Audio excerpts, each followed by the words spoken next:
Ladies and gentlemen, we are back. It is time for Duerrisms, our second episode, my friend, of the fall sports season, presented as always by our good friends from Advanced Physical Therapy. And I know it's been 2 weeks, but I've missed you. I've missed you too. It's good to have you back, buddy. Yes. Matt Schuckman, your sports editor from Muddy River, and we are going to talk all manner of what we've seen so far on the high school football canvas, little college football, maybe some fall sports beyond that. But we screwed up last week, last time we did this, and we had failed. We went right into it, and that's not really our style. Okay, it's not, but in our defense, we had a lot to talk about on the sports front. So we were both excited to be back doing Duerrisms, so we jumped right in. Right. But we skipped over the pop culture give and take we normally do. So I thought we'd go musically this week. Okay. And by the way, fair warning, you and I have this sort of unspoken, respectful, but to the death battle that we do with sports headlines. Yes. I got a couple good ones coming I'm going to throw your way this week, just so the gauntlet is officially thrown down. All right, I'm ready. All right. But if I'm correct, what you were telling me off air is you're going musical references. I'm going musical references just to keep you on your toes. Okay, I'm ready. I like a challenge. It starts on Thursday with Q&D Golf, just fair warning. Okay, good. All right, I thought we'd talk because you're a music guy. Yes. I thought, and I got into a wormhole over the summer where I got into Rolling Stone's list of top 100 guitarists of all time. Oh, okay. And I thought maybe you and I, not best guitarist of all time, but favorites. We could talk about the 5 guitarists that you and I most adore and the reasons why. And I thought, it's the ball's in your court to start, my friend. Okay. You go first. Well, I'm going to go back end to front end. So I'm not going to throw 5 to 1? Yeah, I'm going to go 5 to 1. I don't want to throw my favorite out there just yet, even though I think you know who I'm going with at number 1. I believe I do, yes. I would be shocked if you didn't. I think you probably know who I'm going with at number 1. I would be shocked if you didn't. Okay, fair enough. I think that's fair, and I think our viewers and listeners will probably both know who we're going with at number 1. By the time we get there, for certain. Yes. But I'm starting with a rocker. Okay. From the Black Label Society. Does a lot of solo projects, and that's Zakk Wylde. I think people are very familiar with Zakk Wylde's work. And maybe my favorite piece he does is Lost Prayer. Okay. He shreds. I have I'm going to go at number 5 with a blues guitarist. I have a long history of loving like Stevie Ray Vaughan, Buddy Guy, that type of milieu.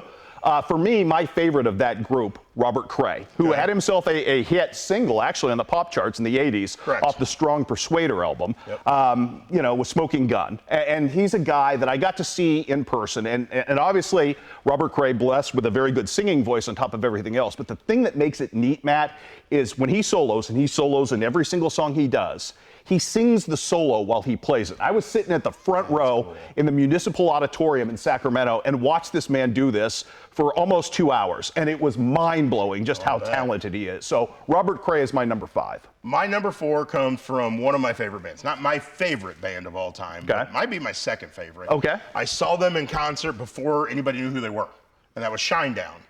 And Zach Myers is who I'm talking about, the lead guitarist for Shinedown. Does a lot of side projects. He and Brent Smith, the lead singer of Shinedown, actually have released albums, Smith and Myers. Okay. And it's a lot of acoustic stuff. And his work with the acoustic guitar is impeccable. I absolutely love it. I am going to go with somebody whose signature sound I think is the most distinct in all of guitaring, and that's the father of the surf guitar, Dick Dale. Okay. And I just think that nobody else has ever made the guitar in that genre. First of all, he invented the genre, obviously, but nobody has ever made it quite sound the same as Dick Dale. And if you hear something from Dick Dale come up, you know instantly who it is. And I think that's the sign of a great artist. I'll be curious how many people listening to us or watching us go, okay, Google, who's Dick Dale? Well, and maybe it's for the good of them. Yeah, it's for the good of them as well. Yeah, I think so. I would agree with that. I was going to go country with number 3. That was my original thought in my head, which would have been Brad Paisley. He's, And there are a lot of great country guitarists. There's a whole list. People forget Willie Nelson was super as a country guitarist. No question about it. But I'm going to go the blues genre. Okay. Stevie Ray Vaughan. I love Stevie Ray Vaughan. Stevie Ray Vaughan, he picks it up and it's a tool. It's an instrument. It's his paintbrush.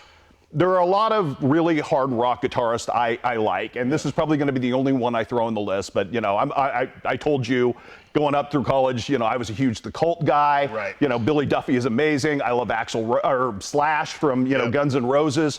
But for me, the guy who I think is the most technically proficient, the most amazing, is Tom Morello from Rage Against the Machine. And, you know, when you have Bruce Springsteen as kind of championing you, Bruce Springsteen, no slouch, is a guitarist in his own right. Correct.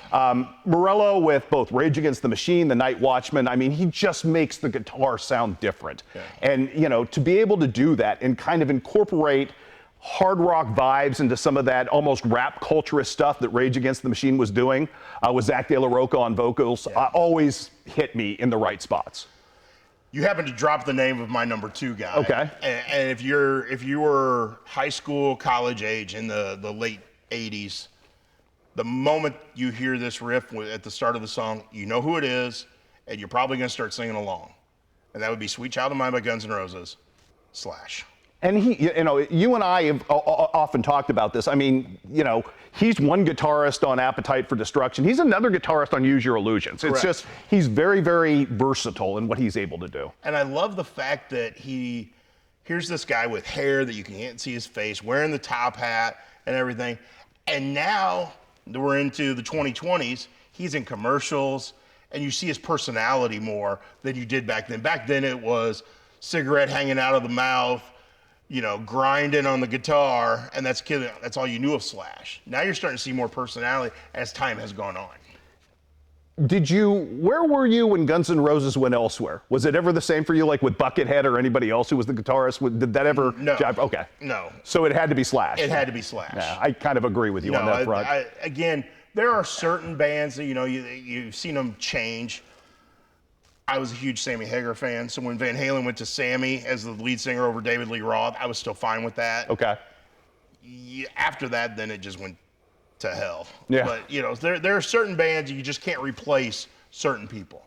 Guns N' Roses was not the same without Slash. Okay. I'm at my number 2. Okay. A little different milieu, just doing this differently. And I don't know how many people are familiar because it's not what you're going to expect, but you know, I know, you know, you don't have a Jack White and the White Stripes later if you don't have Johnny Marr. Okay. And Johnny Marr is somebody who probably is the most underrated guitarist in my opinion of all time. You may or may not like the Smiths, but you can't listen to This Charming Man, which is the signature piece of the Johnny Marr sound, and not hear the most jangly guitar of all time. He made that thing, you know, people talked about rockabilly. He made that live. And Johnny Marr's still playing today. Johnny Marr's still amazing today as a solo, you know, artist. That's awesome. And you can dismiss the Smiths based on Morrissey. I know people have their feelings one way or another. Correct. But I love what Johnny Marr has done. Okay. We're to the number 1s. Okay. Sitting side stage in St. Louis. Okay. At whatever, I don't even know what it's called now, but Kiel Center, Scott Trade Center. It's been so many names. Yes. But sitting side stage, break between acts, and out to the side of the stage walks this guy with a guitar slung over his shoulder and has a conversation with the crowd right there. The greatest guitarist there's ever been. One, Edward Van Halen. Okay. I'm not surprised by this choice. You knew who that was. Eddie Van Halen. I mean, Van Halen, my favorite band of all time. Right. Without question, will never change. Eddie Van Halen is the man. He, simply put.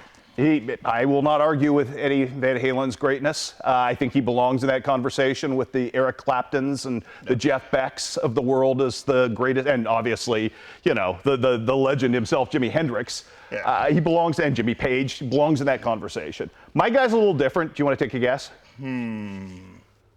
I'll let you reveal it. Prince Rogers Nelson, who's obviously my favorite artist. Yes. I am floored by this. By the way, appeared at 40, which I thought was way too low on Rolling Stone's all time. I will say this. People generally have great respect for Eric Clapton as a guitarist, to the extent when I believe it was Jimi Hendrix died, somebody asked him, you know, to the extent, what's it feel like to be the greatest guitarist alive? And he said, I don't know, ask Prince.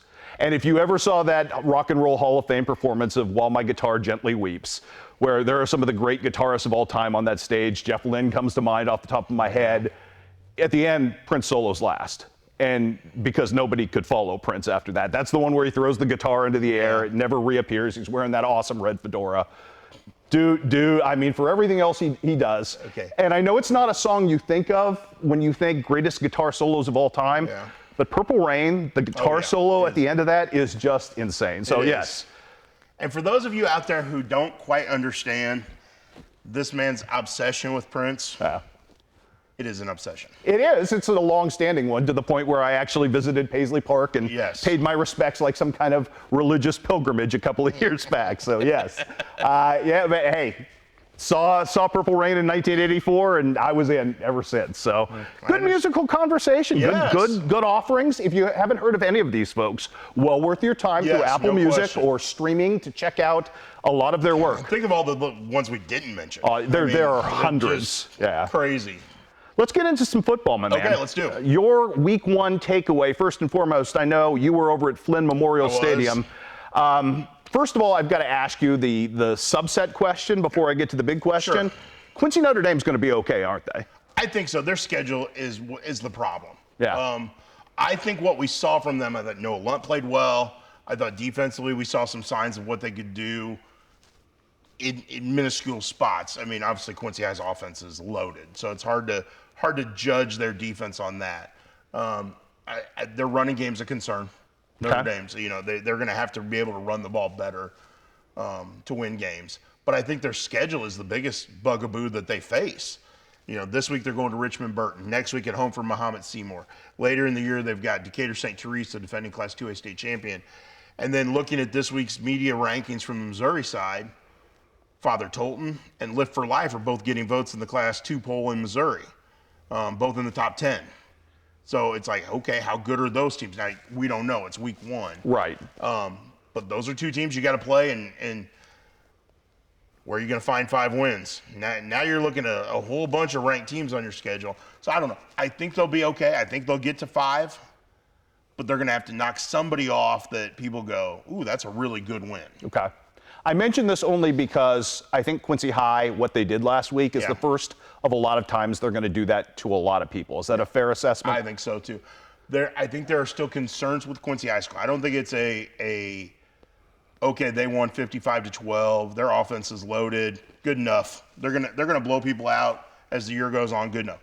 They're gonna outscore people. They're that good, and they have that many weapons offensively, and they have an experienced big line, which helps. Okay.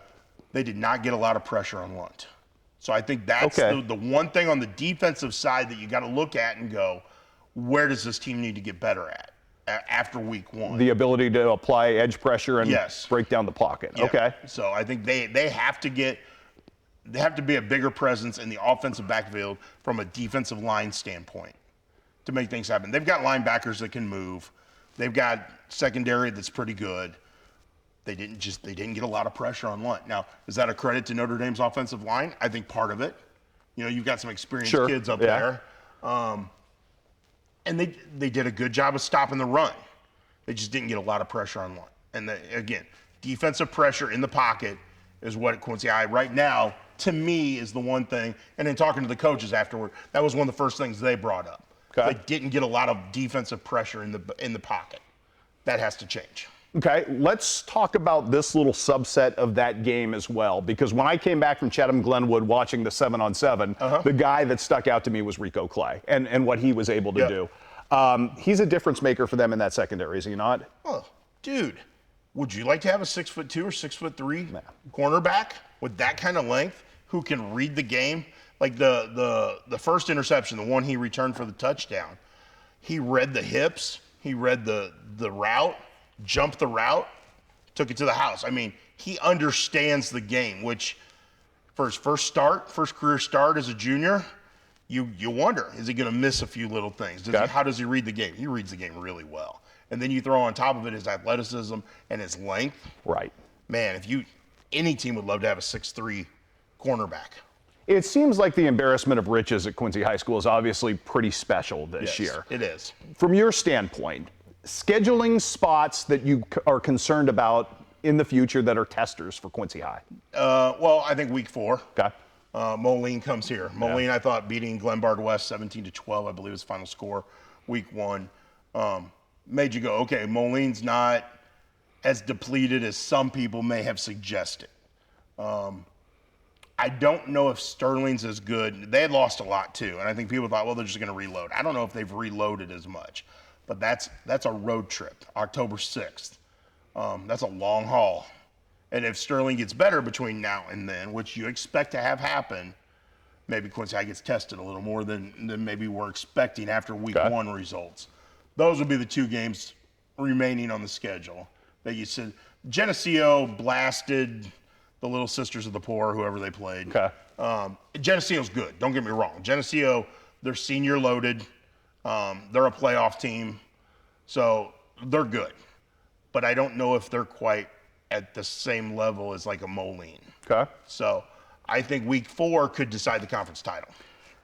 I know Camp Point Central is Camp Point Central, and we can kind of set them aside for a second. Week 1 in Illinois was not great from a scheduling standpoint, other than the in-town battle here. Right. Anybody else got your attention or belief after week 1? Anything else strike you in West Central Illinois? On the Illinois side, not really. Were you impressed with, obviously, Gavin Grotehouse's breakout? Numbers-wise, 338, 3 touchdown passes. I mean, they didn't win because they can't stop anybody on defense yet. Right, but we expect them to be pretty good offensively as time goes on. Look at who their head coach is. Right. You know, he could sling it. Yeah. So, so I think that in itself, if they get better defensively, they're going to cause some headaches. I thought the fact that even as bad as Lewistown is or LVC or whatever, the fact that Macomb went out and scored 34 in the first half, I thought Braden Holthouse looked pretty good. Had a great first game. Yeah, so I think there's reason to be encouraged in Macomb. I know, Farmington beat Illini West. And there are going to be a lot of people. Farmington is very talented. Farmington's very good, but I think there's hope for Illini West in Jacob Calvin's first season. So I don't think all's bleak after week 1. When you look at some of the lopsided scores we saw, I think there are pieces that we can sit there and go. I think Brown County. That was the one I was going to ask you about next because that was a hard draw, obviously. No, you get Greenfield. Dylan Pembroke is amazing. Yes, you get Greenfield right out of the gate. Again, they've made some adjustments to their position players and who's where. So I think there's still some things unsettled there as quarterback moving forward and that kind of stuff. But I think the pieces are there for Brown County to be successful. Before I get to the rest of, obviously, Northeast Missouri, I've got to ask you DEFCON concern level with Hannibal after week 1. Well, I think the biggest concern is what happened at the start of the second half. Hannibal moved the ball. They didn't finish a lot of drives. But if you look at it, from a numbers standpoint, the numbers aren't bad offensively. But when you give up 3 touchdowns on 9 plays to start the second half in, a 5.5, 6 minute span, and I know there are extenuating circumstances that led to the field position and that kind of stuff, but you still gave up 3 touchdowns on 9 plays to a Helias team that most people were sitting there going, yeah, we'll see how good they're going to be. Are they that good? Or was Hannibal's defense that bad? Especially in that stretch. I think there's legitimate concern. And I think we talked about it going in, how good Hannibal's offense could be. And I think that's still the case. I think you've got Aeneas. You've got an experienced front line. Mike Ferreira is going to be a solid running back. We know how good Waylon Anders has a chance to be. So I think offensively, Hannibal's going to come around. And again, they play in a conference that's terrible. So they're going to roll through conference. You would expect. From that standpoint, how big is this week's game with Jeff City, who is coming off a very impressive win? Correct. I think it's huge. I think Hannibal's got to make sure it rights the ship immediately because you don't want any defensive problems to fester. And then because then, obviously, I know Troy has a new coach and lost a lot of players from last year's talented team, but they're still going to be good. So you can't go 0-2 and then go into a week 3 where you're going to be challenged. Again, I think the concern and the problems, and I think we talked about in the preseason, all centered on defense, and that's still the case. There were a lot of glazed over eyes in that third quarter, from talking to people involved with Hannibal football.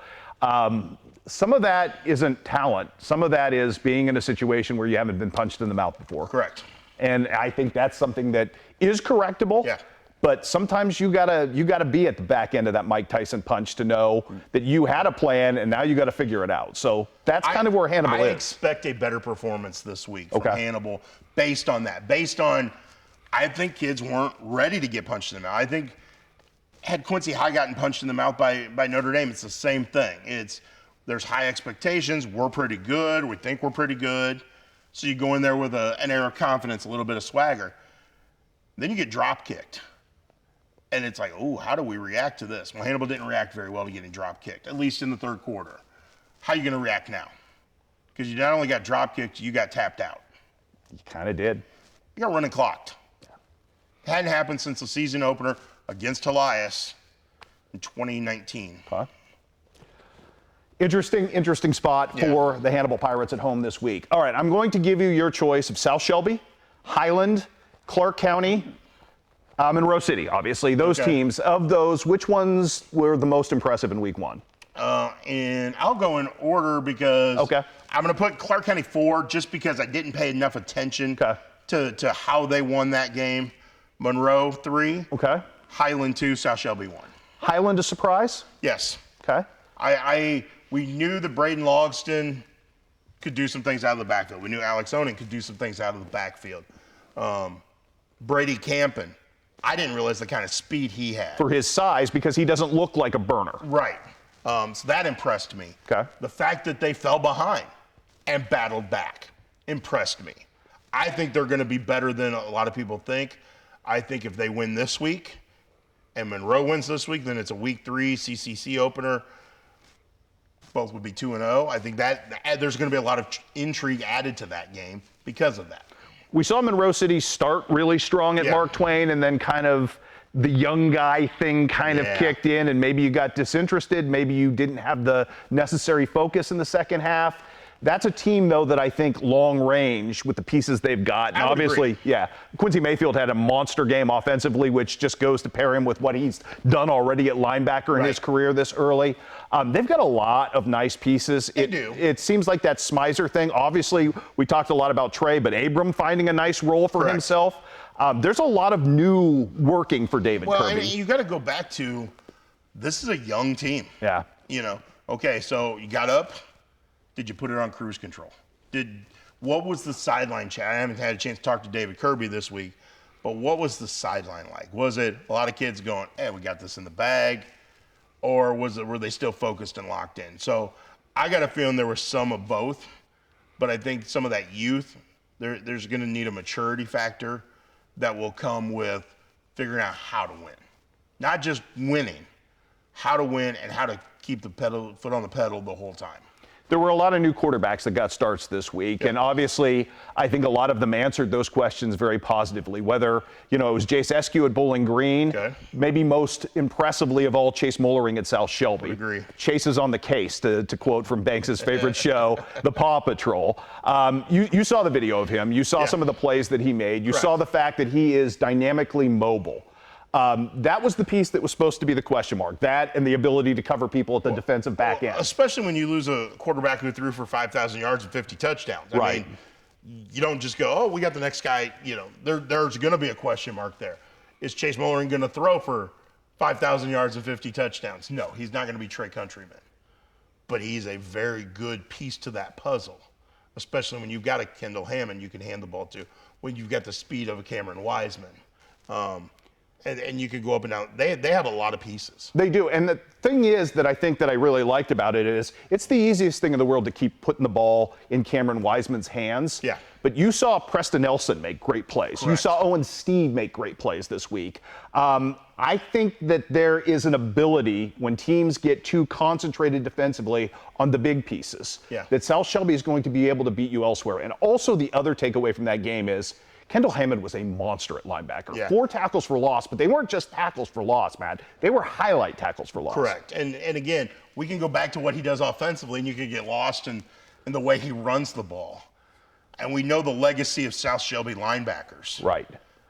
He's another one.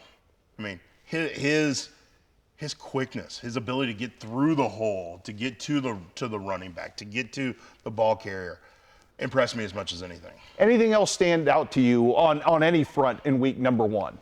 No, I mean, I think Palmyra is going to have its struggles this year, but I think the blueprint there, the footing is there to build from. I think Dalton Hill's going to do a really solid job there. And we saw that. Again, Hallsville was good. Yeah. Palmyra's not. Just because they're rebuilding, and it's going to take time. And I think we'll have a better context on just how good Hallsville's good is after Centralia this week, Yeah, which will tell us. question. But Palmyra was competitive in that game. And that's what I'm getting at is I think the footing is there to build from. And I think we'll see. Now, I'm not going to go out on a limb and say they're going to knock off a Monroe or they're going to knock off a South Shelby. But don't be surprised if they do. Like, don't think as the year goes on that they get better and shock somebody. Week 2, is Camp Point Central taking on a Hardin Calhoun team that absolutely housed Route this week, the biggest game of the week? Yeah, I think so. Okay. Because when you start looking at Hannibal Jeff City is a big one. Right. So you look at that. Both Quincy High and Notre Dame on the road. Notre Dame, it's going to get beat by Richmond Burton. I'm not going to sugarcoat it and try to, they got it. No, they're going to go up there and struggle. Okay. Richmond Burton's really good. Quincy High is going to house Alton, yeah. Yeah, no doubt in my mind. Yeah, I think the game of the week would be Central Calhoun, other than Hannibal Jefferson. I think those are the two, one on each side of the river, that you really got to look at. I know it's outside of your area, but I'm not doing my job if I don't mention how good Keokuk was last week, right. Obviously with Brenton Horde having the week that he had, and obviously a big one with Pella coming in. So I think that also is kind of the same thing. But when you're looking at Camp Point Central, and Brad Dixon has hung his hat for all these years on his defensive scheme and the fact that they get linebackers downhill, the Longnecker kid is a really quality tailback. Yes, he is. And he's a physical tailback. And people who have questions about, okay, what happened to all the Camp Point Central size, and can they man up against a team that is going to be a little bigger and maybe a little more physical? This is kind of a game that sets them up, if you're looking long range, to what, at least in terms of scheme, not talent, obviously, but at least in terms of scheme, what they're going to see, semifinals, championship game? Yeah, I think so. And I think what we're going to be able to walk out of week 2 with is Camp Point Central ready to make that run? Are they going to be the team that we're talking about, last team standing?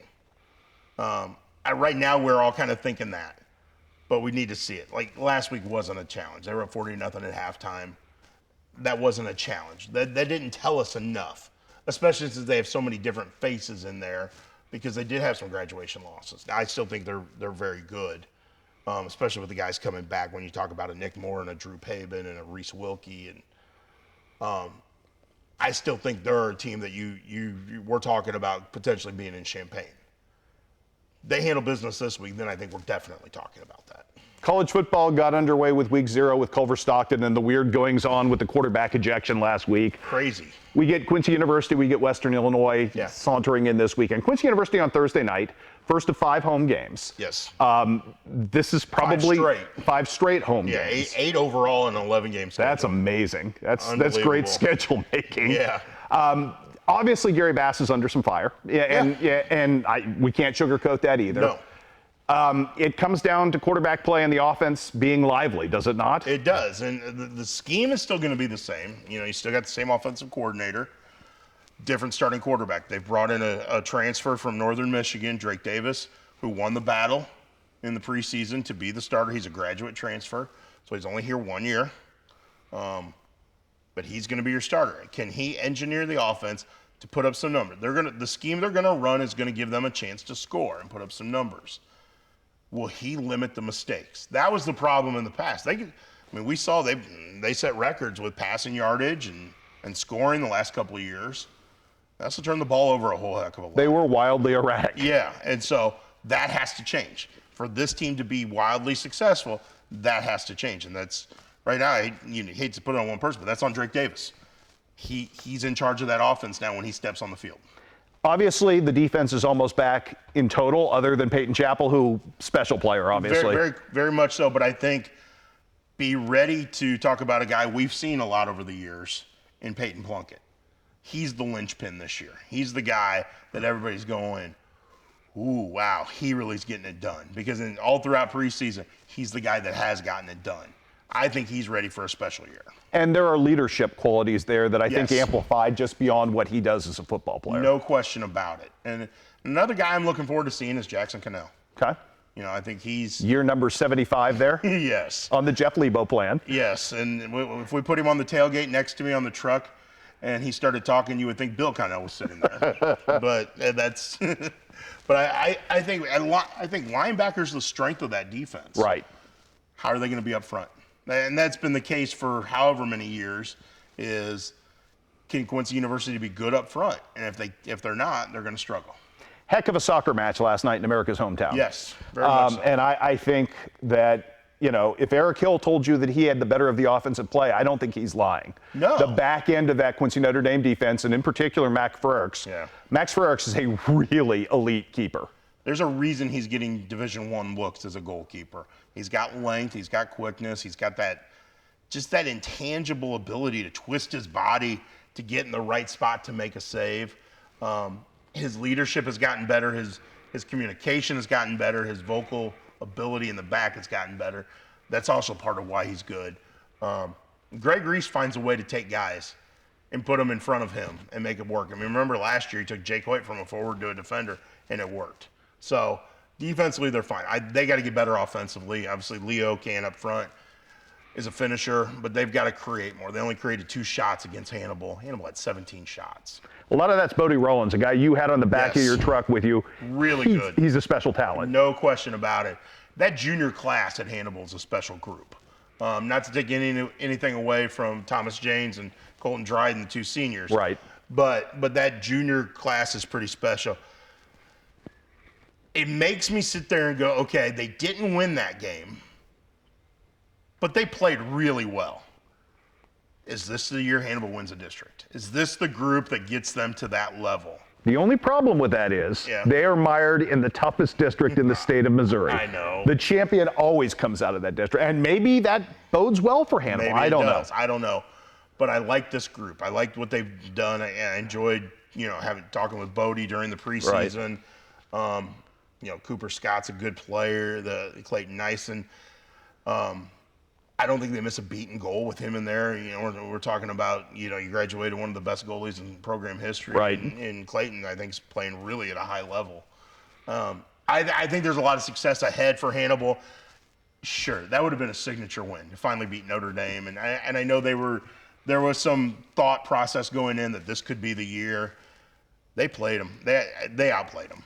From everybody I've talked to, Hannibal played really well. They just didn't finish. By the way, from my vantage point, a lot of fun back and forth last night, like legitimately fun back and forth between Eric Hill and obviously, Greg last night. Good. And I think Greg has great respect for who Hannibal is. Well, I think so. And in reading what Don Krim, who covered the game for us at Muddy River, wrote and some text messages back and forth to get a little bit more info on the game, Hannibal played well. Yeah. Hannibal really played well. Again, they're going to win a bunch of games. Yeah, they're going to be fun to watch. Okay, you haven't had any softball yet because we haven't had any softball yet.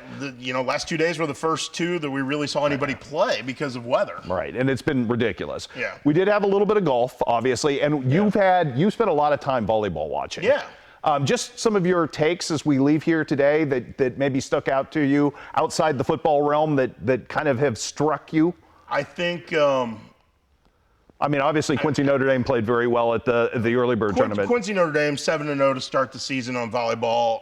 I've seen them 3 or 4 matches now. They're very talented.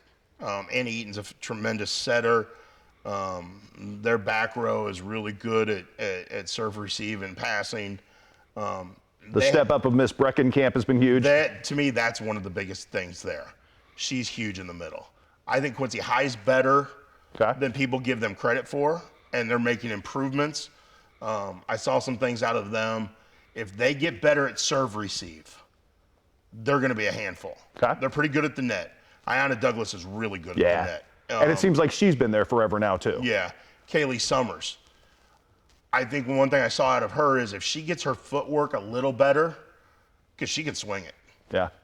There were a couple times, and part of that's passing, too. But when she gets her feet under her and goes up, it's going down. So I think that's, you see some things there. I haven't been out to the Suns Classic yet this week. I am going to get there. I was going to put your feet to the fire to say, is Illini West winning that? Because we've seen, Augusta Southeastern has been a little wonky. Correct. And to me, outside of... And no Lauren Miller for Central, which is huge. Outside of Notre Dame. Yeah. Illini West is the best team in the area. is some of that Madeline Boyer stepping up and No giving question. them the middle, much like Eva Breckenkamp. Because you got a Josie Bryan on the outside, you got a Reagan Reed, you've got swingers. Yeah. But Madeline Boyer in the middle, and I just think the Dakota Lafferty factor. Yeah.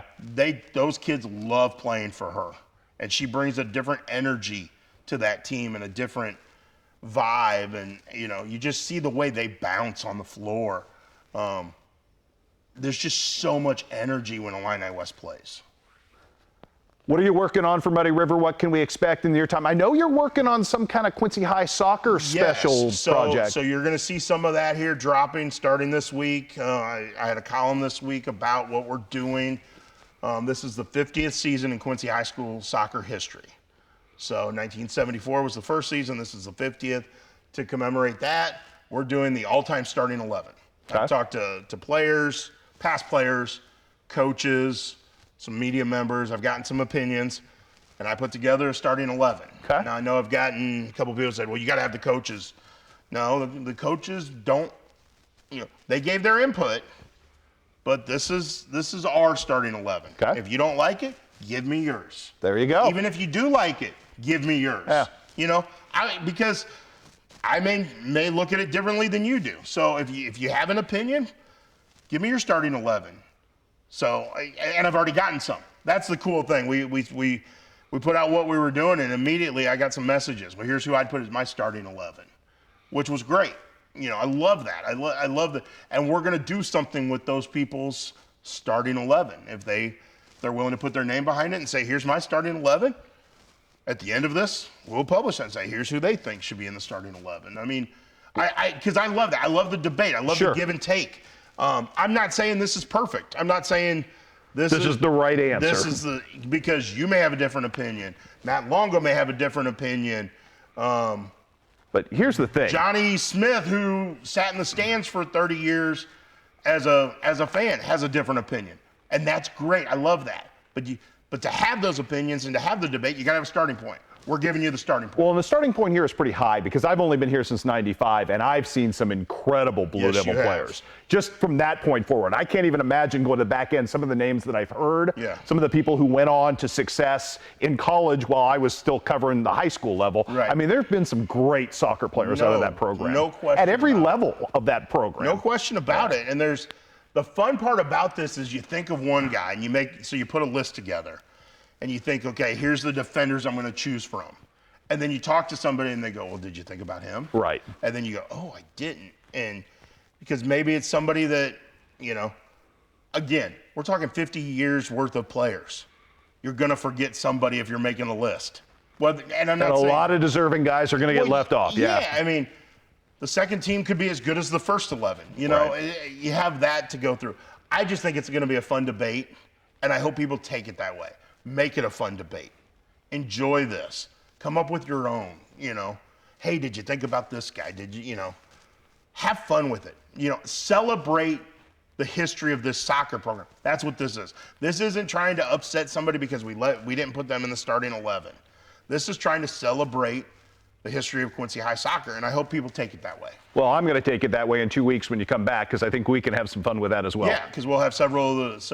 And we're not releasing the whole list. We're going one by one. Nice. So we have not released any of the names yet as we record this and tape this, but we will. So and to give everybody, and they'll see as we go. Okay.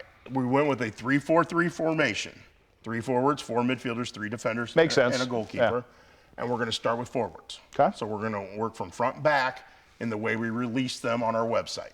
Awesome. Can't wait to read it. Can't wait to read all his stuff. Again, Muddy River Sports Editor Matt Schuckman. Again, this is Duerrisms, the podcast brought to you by our great friends at Advanced Physical Therapy. We're not here without them. We're going to be back here in 2 weeks. Have a little more football on the bone to talk about in a couple of weeks. Yeah. We'll have some college football and finally some softball.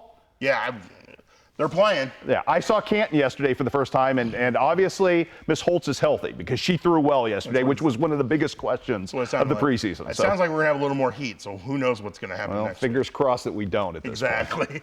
Thanks again for joining us. Again, Matt Schuckman will rejoin me in 2 weeks. We'll see you then.